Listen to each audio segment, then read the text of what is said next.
It's been rough with my only daughter as of late. My husband and I, both of us are 55, have one daughter, 30. We've been married coming up on 32 years soon. My daughter was in a long-term relationship and married for approximately 9 years. For a long time, I thought that it was a good relationship, when out of nowhere, around 3 years ago, she decided to divorce her ex-husband. We were told it was a mutual decision, but that ultimately, he wasn't the most fantastic partner, and there were many things that she wasn't satisfied with in their relationship, so she wanted to leave. We supported her decision. About a year after the divorce, she introduced us to her new boyfriend, and while my husband and I thought it may be early to date, we decided to continue to support her and meet him.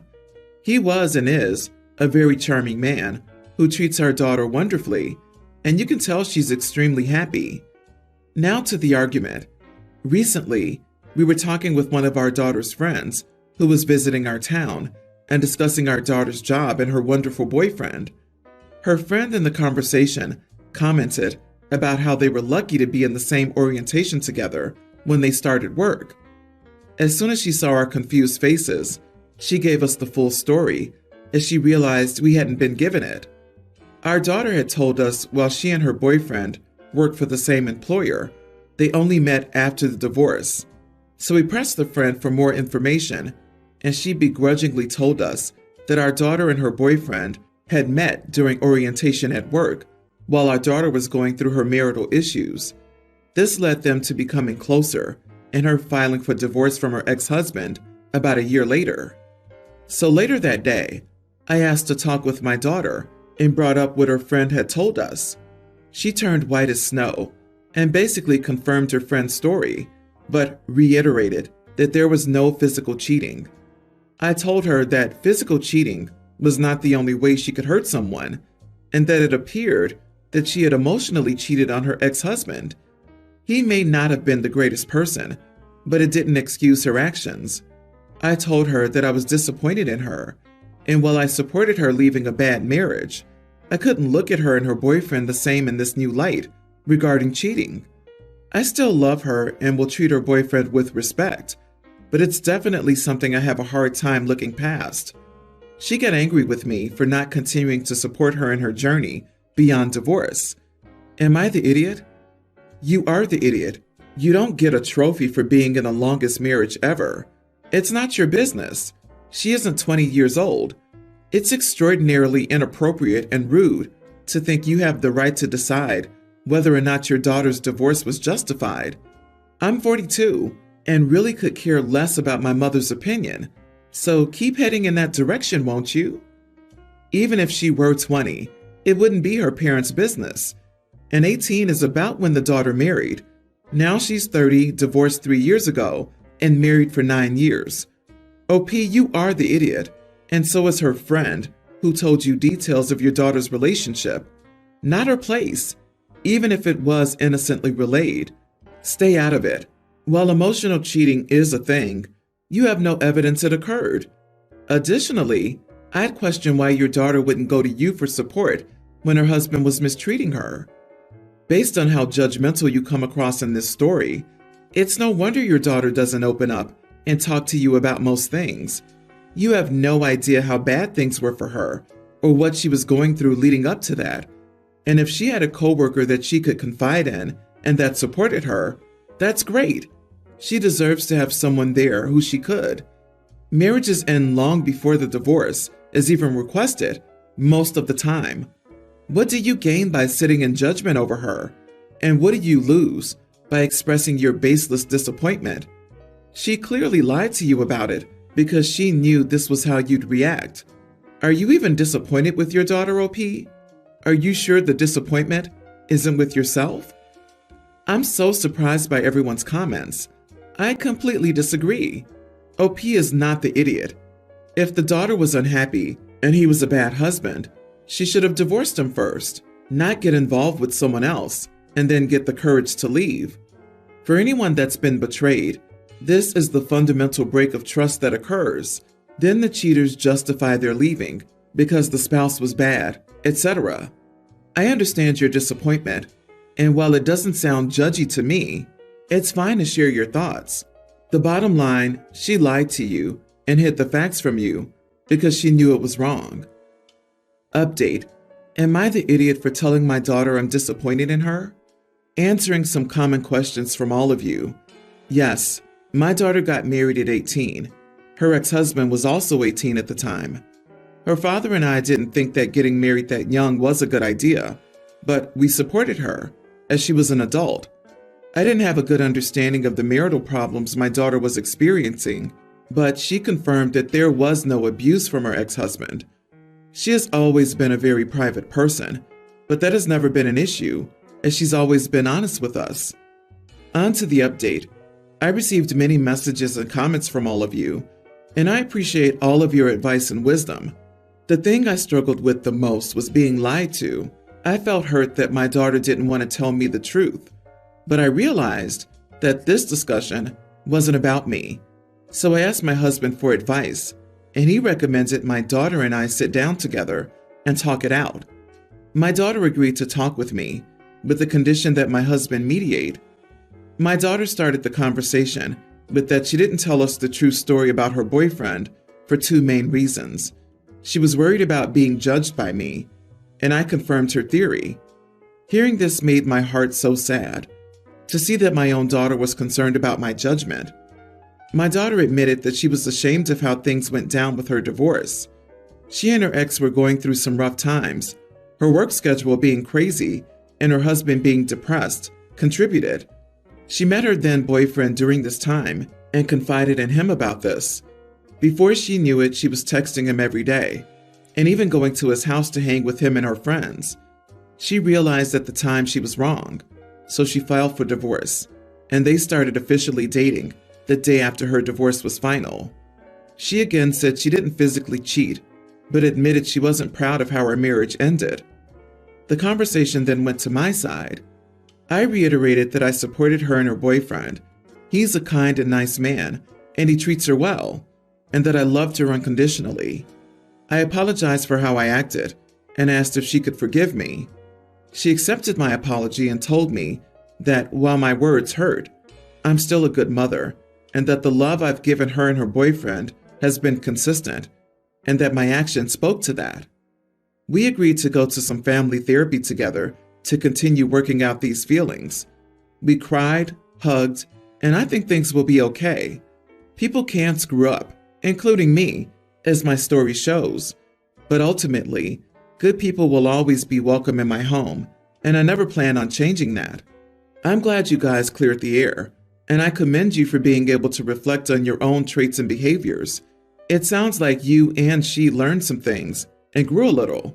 I hope your daughter and her partner are very happy together, and that you all continue to have an excellent relationship. People, you are weird. Emotional cheating is still cheating. She had an emotional affair with another dude while in a relationship. The mother was disappointed in it, and people just jumped to defend the kid? Really? Being disappointed because your daughter had an emotional affair is bad now? Not only that, but she admitted she started hanging out with the guy full time before she was divorced.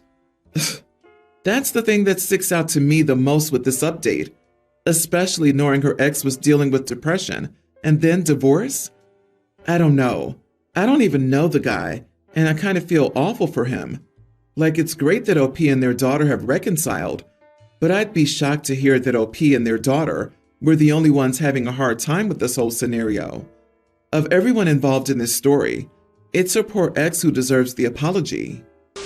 I, 19 female, have a friend, 20 female, that frequently brings up how she believes that most women envy her looks and body, and she often goes on rants about it, talking about the hardships of other women being jealous of her for something out of her control, and how unfair it is on her.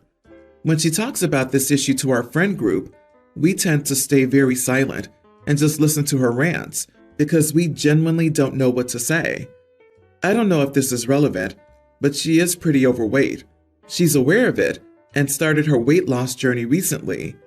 We're all very happy for her, although her goal weight would put her at an underweight BMI, and she has quite unrealistic goals about wanting to lose nearly 100 pounds as quickly as possible to reach it. We are a pretty chill friend group and never really gossip, talk about each other behind their backs, or ever really engage in drama. But the constant rants this friend goes on about being an object of envy for other women have made things very awkward for us. Here's where I try to challenge our friend's thoughts and may have messed up. Yesterday, one of the other girls in our friend group was upset that her family frequently compares her to her older cousin, who she feels she can never live up to. She wanted genuine emotional support over something almost all of us go through in life, being compared to family members in a competitive way.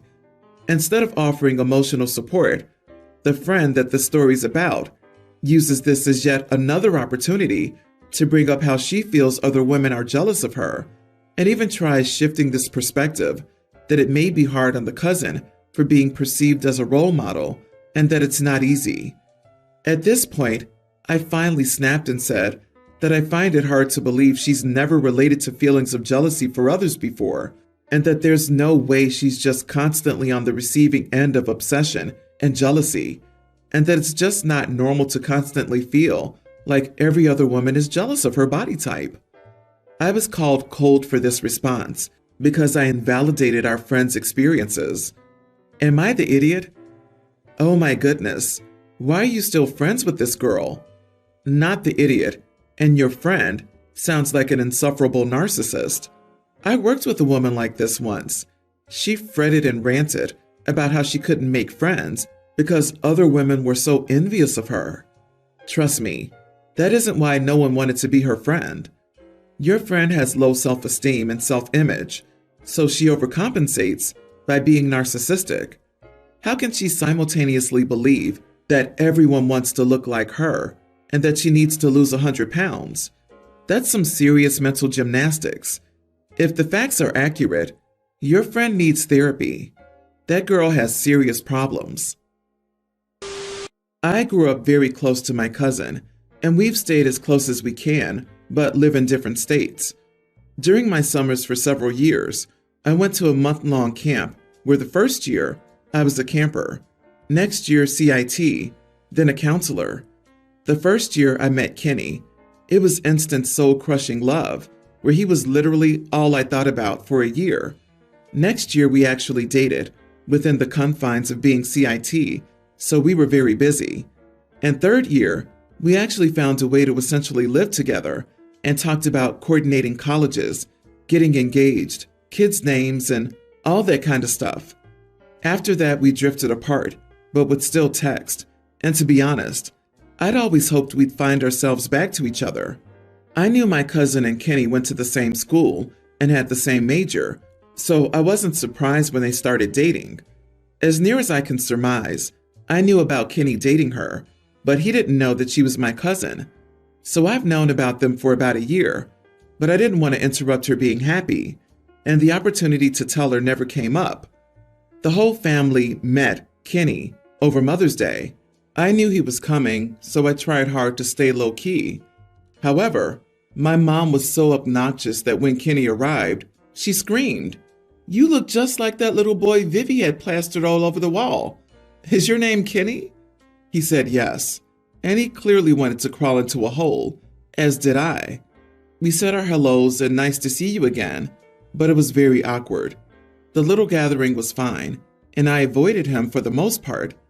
Then at about 9 the next morning, my cousin called me, and she was both hungover and had been drinking, and furious at me that I didn't tell her. I guess he spilled the beans and told her how serious we were. She feels very betrayed by me that I allowed her to get so invested in a guy with whom I had a pregnancy scare. For some reason, this really stuck under his skin. I tried to explain, but she was having none of it. I tried calling Kenny to see what I could do, and he blocked me. I feel awful that she's hurt. I made a choice about what to reveal to her, but I guess I made the wrong one. Am I the idiot for not telling my cousin that her fiancé was my summer camp fling for 3 years? Not the idiot. Usually, when a couple is engaged, they've shared info about previous relationships. Apparently, Kenny was too vague, shall we say. Your cousin's reaction should be directed at her betrothed, and not you. You had to know this moment was going to happen. How long were you going to let this go before finally saying something? You are the idiot for keeping this from your cousin and former fling, with whom you've talked about marriage and kids. Two very important people in your life would have taken minutes at any time over the course of a year.